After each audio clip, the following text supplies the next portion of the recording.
Hello, and welcome back to the Trainwell podcast. I'm so excited to be chatting with everyone here today. We have a great episode for you today because we're going to wrap up. We're going to tie a pretty little bow on our longevity series. So we're going to start by doing a quick review. What did we go through in part 1, 2, and 3? And then we're going to get into part 4, which is going to your doctor, getting the data that you need to know if you are trending in the right direction. So that's what we're going to be talking about today. So let's start. In part 1 of our longevity series, we talked about movement. Now, this was actually, I thought this was going to be my favorite episode we did, but actually I loved our part 3, which was the stress episode, which we'll get to.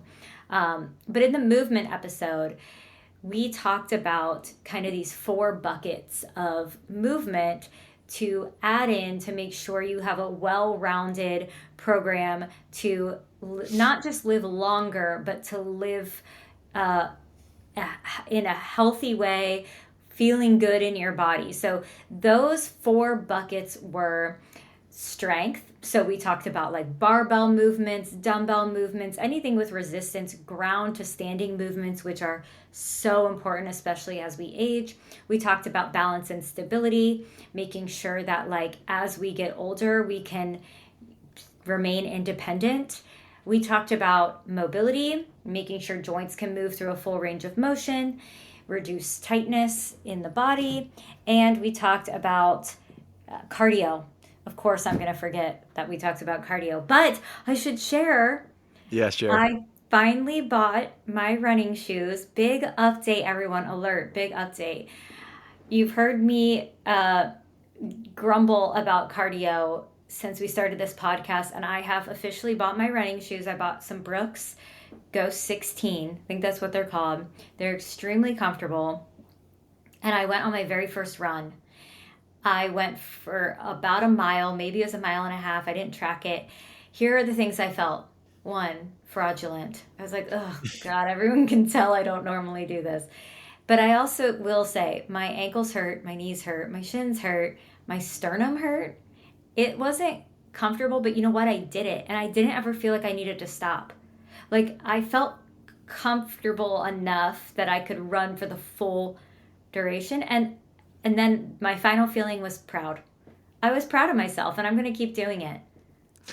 I have a comment on that. What was that first word you said? How you felt? Fraudulent. Fraudulent. I don't really know what that word means, but I learned this the other day. It made me laugh. Who cares about what people think, right? We always say that, but why do we buy things we don't need with the money we don't have to impress the people we don't even like? Well, in this case, I bought running shoes that I did need, given I didn't have a single pair. I used money that I do have, and I did it to impress you. Super impressed. Let's all give Dee a round of applause for movements. Yay, Dee. Thank you. So the second point we touched on was the unlocking the superpower of nutrition for longevity. And we touched on 5 big markers.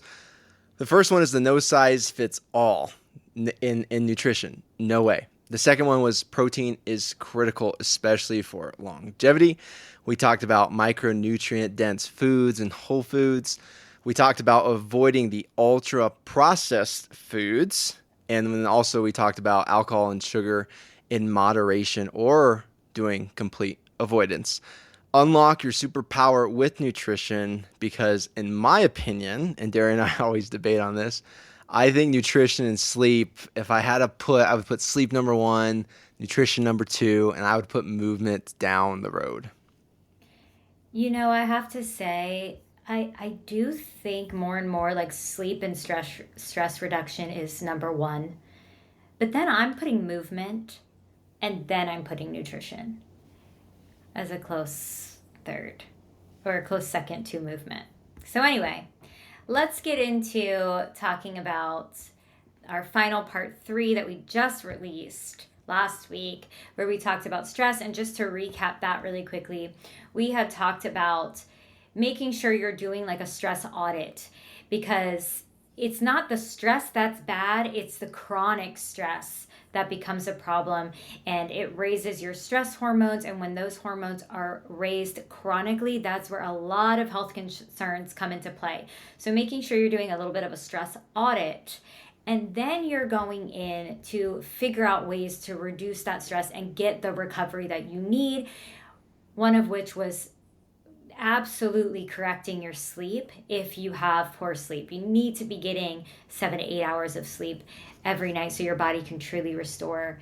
And then we talked about other things like making sure that you're pulling back on heavy strength training if you are chronically stressed, and making sure you're refocusing on mobility and zone 2 cardio, and checking your heart rate variability, things like that. So go ahead, if you didn't check out those first 3 episodes in our longevity series, make sure you go back to part 1 and listen all the way through, because today now we're going to talk about how do we know if we're moving the needle in the right direction, because the things we all really have control over are these things that we just talked about. Like, we have control over how we move our bodies, what foods we eat, working on our sleep and stress loads. But now, how do we know if what we're doing is actually making a difference? Well, that brings us to the final point, right, Dee? Go to the doctor. Now, I don't want to get on my high horse here about turning to everybody's moms here, but I will say that you need to know what's going on under the hood. And what I mean by that, and Darian hit on it earlier, is that you need a baseline. You need some metrics. You need some data to look at and compare and contrast. I tend to get my blood work once a year. When I get to my 40s, I'm going to be doing it twice a year. 50s and beyond, I'm going to be doing it probably up to 3 times a year. And the reason why is because of family history, right? I got a sister with MS. My dad had a heart attack when he was 49. So that's just for me, right? I need to know what my baseline numbers are. I'm wearing a CGM right here, flexing my tricep, just to see data. I like data. I like comparing it. But that's our point here, is we're going to talk about these 4 big buckets. And these 4 big buckets are very easily identified and should be closely monitored, in my opinion. But before we get there, I want to ask Dee, when was the last time you went to the doctor? See, I knew you were going to ask me that, and I really need to up my game on this stuff. So we're improving your life because we're getting you running shoes and we're getting you to the doctor. That's true. That's true. The last time I did my blood work was honestly 2.5-ish years ago, and I had extremely high cholesterol. And then I never went back. And here's like the most interesting thing to me about that is it's like the truest testament to, like, you cannot just look at someone or yourself and know your health. There is no physical appearance thing that's going to give you all of the information you need. So, like, I work out all the time. I, care about nutrition, and yet I still have very high cholesterol. That's something I need to figure out. And I never went back. I never went back to recheck. So, something I got to do. Good for you. Yeah, I remember I got my blood work done 2 years ago, and my A1C was just creeping up. And I was running like 70, 80 miles, lifting 2 to 3 times a week. Like, I was quote unquote healthy, right? And when I saw that, I was just getting more and more mad because your genetics are so, so powerful. But anyways, we're going to dive into these 4 buckets. Number 1 is this cardiovascular disease monster. And as everybody knows, right, or should know, in America at least, it is the number 1 all-cause killer for mortality. Number 1 cause of death. It develops silently. And how it develops silently is because people don't go to the doctor, i.e. Darian, right? Getting a yearly annual is huge. And the first thing I want to talk about here is just your lipid panel, okay? A lipid panel goes beyond your cholesterol. What a lipid panel is lipid is usually a fat, right? Or it'll get your triglycerides.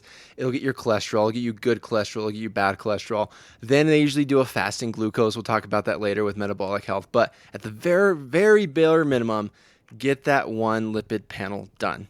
Okay, because again, that is a huge preventative mechanism you can do so this cardiovascular disease thing doesn't come in silently. If you want to go more advanced, and we mentioned it with Peter Attia's book Outlive, he recommends a coronary artery calcium scan to see how your blood is developing if you have atherosclerosis or thickening of walls. He recommends a CT angiography if you have a higher risk of CAC, or you can get a high sensitivity CRP, which is a marker of inflammation. But that's number one, cardiovascular disease, heart health, because making sure your heart is happy, is healthy, and smiles. Yes. And then number 2 is cancer screenings. So here's the thing with the cancer screenings. These are all dependent on your age and your family history. So you're going to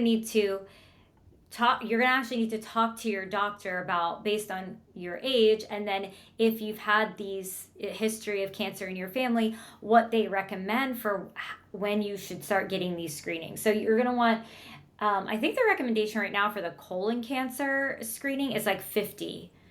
So I think at 50 is when you do your first colon cancer screening, but again, you may need to do that earlier if there's issues or family history. They just changed it to 45. Oh, you know what? I did hear that, actually. Okay, 45 it is. Well, I got 7 more years.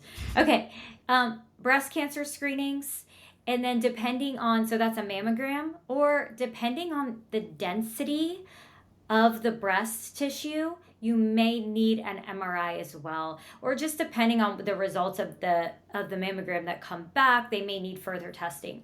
For that, we're doing a prostate cancer screening for men. That's a PSA test, and a digital rectum exam, and a lung cancer screening. So low dose CT for those with a history of smoking or high risk. So the other thing that Peter Attia recommends that is controversial, and I've heard pros and cons of doing this, which is a full body preventative MRI scan. It's extremely expensive.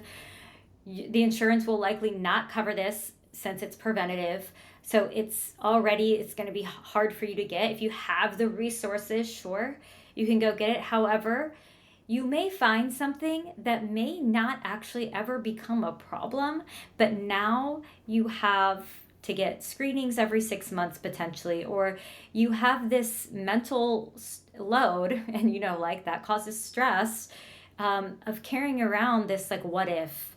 So it may not be, necessary. It's not necessary to do something like this, but if you have the resources and you're really interested, it's an option on the table. And of course, you could do some sort of genetic testing as well. But those are, not required. Genetics are a pain in the ass because they're so powerful. They're so powerful, but they really are. I digress. Let's talk about number 3, and that's your metabolic health, okay? And what metabolic means is really metabolism, right? That's where the word comes from. I'm sure it's a Greek word somewhere, there's 2 really big markers here, okay? And this is diabetes and obesity, right? We know that if you're fasting glucose, right, which is the sugar that floats around in your bloodstream, if that's too high, we know something's going on with insulin and the most anabolic hormone in the body, insulin. And if you haven't listened to our type 1 diabetes episode with Brittany Knight, it's fascinating. Please go back and listen to that. Brittany brings such a positive spin on everything, and it's really powerful to hear her story. But myself, okay, I'm Mexican, right? I love sopapillas. I love tamales. I love green chili. I love tortillas. Oh my gosh. And that has a lot of carbohydrate in it, right? It's not necessarily sweet, well, sopapillas are, because I like to pop the bubble and put a little honey in there, fill the bubble up with honey. And so I know from a fact that my family history is just loaded. The encyclopedia, just all mestices are all type 2 diabetics. Okay, it's just powerful, right? And so I know for myself that I need to look at my fasting glucose and my A1C. A1C is like a 3-month average of your blood sugar. Okay, so that's the bare minimum. I want to have everybody check because, again, the relation to diabetes and that obesity. Now, you can get further testing done with a DEXA scan, right? Or a fasting insulin scan, or I'm wearing a continuous glucose monitor, CGM thing I mentioned before, because I want to see what foods spike my glucose. And interesting enough, if I have a protein shake before I have some tortillas, guess what, D? Leveled. It stays within range. And then I'll celebrate with a piñata and other things. But there you go. There you have it. Metabolic health, prevention of diabetes and obesity. Check that A1C. Check that fasting glucose. And then finally, we're going to talk about cognitive health and neurodegenerative disease prevention. So, I mean, the first step to prevention with cognitive issues is sleep and exercise. So we've already covered that in part 1 and 2. So we all are nailing that already. But then there are some tests and screenings you can get done as well, one of which is a sleep assessment. That is, I mean, if you know you're not getting enough sleep and you've tried everything, all the sleep hygiene things that are recommended, we talked about cool, I always forget it, cool, dark, quiet. If you're doing cool, dark, quiet, you're winding down before bed, you're reducing screen time and blue light, and you're still not getting the sleep, doing a sleep assessment is really going to shed some light on the issue for you. There could be something else going on there. And then getting some neurocognitive testing just for a baseline, which would be like reaction time, memory, and executive function. And that's something you can speak with your doctor about to set up screenings for those, especially if that's something that's a concern to you. So those would be the ones for the cognitive tests. Some last other assessments that Mr. Pediatria recommends, real quick, are genetic screening, as Darian mentioned earlier, especially if you have a strong family history, such as me. Number 2, getting your VO2 max tested. This is probably one of the hardest tests I have ever done in my life, but it was so worth it. It could be expensive, but if you're part of a study, they usually do it for free. So if you live in a place with a university, see if you can get on that sign up to get your VO2 max. That's an excellent, probably the best marker you can do for your cardiovascular health and seeing where you stand. You can also do it on your own with like a 2K row, or there's other various tests you can do. Muscle strength and balance tests, right? You can do grip strength, you can do a dead hang, you can do a farmer's carry. All those are great markers of how you're progressing. And lastly, a hormone panel, because we all know it's all a game of hormones: testosterone, growth hormone, IGF-1, thyroid, cortisol. The list goes on and on. So those are some amazing other assessments you can get done. The last thing is how often, and I tell everybody at least once a year for those big buckets we talked about, those big tests, at least once a year, at the very least once a year. So D, I am pulling for you. I want you to do it. I can't wait till we meet next so you can tell me what your markers were and how they were better and how you inspired others just like you to get their blood work done at least annually. Yeah, let's do it together, everyone. I'm gonna commit. I'm gonna call my doctor next week. I hesitate to say that because I'm scared, but I'll commit. I'll call my doctor next week and see if I can get my blood work done again. So I'll do it if you all do it. So let's do it together. Thank you all so much for listening, for coming along this longevity ride with us. This was so much fun for Joey and I to do, and we hope you got a lot out of it. As always, if you check our show notes, you'll find a link to try out trainwell for 14 days free. You can match with your very own personal trainer, and your trainer can even build you some like benchmark workouts so that you can be testing your balance and your grip strength and your dead hangs.